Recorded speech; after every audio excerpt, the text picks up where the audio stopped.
প্রসঙ্গ যখন মেডিটেশনের প্রসঙ্গ এলে আমরা ধর্মের সাথে মেডিটেশন গুলিয়ে ফেলি।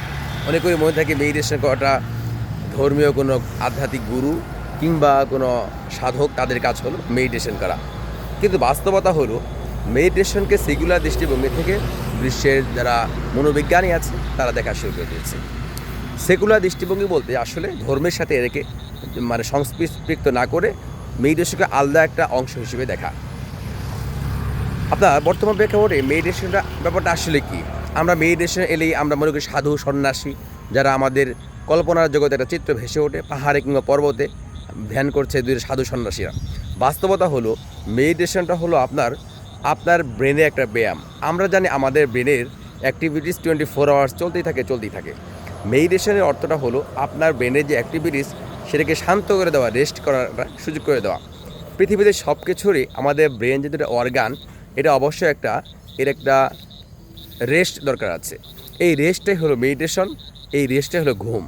আমাদের ব্রেনের অবশ্যই একটা রেস্টের প্রয়োজন আছে, লং টাইম রেস্টের প্রয়োজন। সে কারণে সেটাই আমরা বলছি ঘুম। এখন মেডিটেশনটা কাদের জন্য? যাদের ঘুমের সমস্যা, ব্রেনে কিছু আনওয়ান্টেড থটস, আমরা অনেক সময় দেখবেন আপনি মনে হচ্ছে এর কথা ভাববেন না, তারপর মনে হচ্ছে যে আনওয়ান্টেড থটসগুলো আমার মাথায় চলে আসছে, আমি নিজেকে নিয়ন্ত্রণ করতে পারছি না।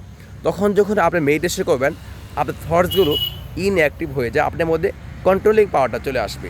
এটাকেই আমরা বলছি মেডিটেশন। কিন্তু অনেক মানুষই মেডিটেশন সম্পর্কে তারা নেতিবাচক ধারণা পোষণ করে মনে করে মেডিটেশন করার অর্থটাই হলো আপনি সাধু সন্ন্যাসী হয়ে যাওয়া, একদম মানুষ হয়ে যাওয়া আর কি, অন্য জগতে চলে যাওয়া।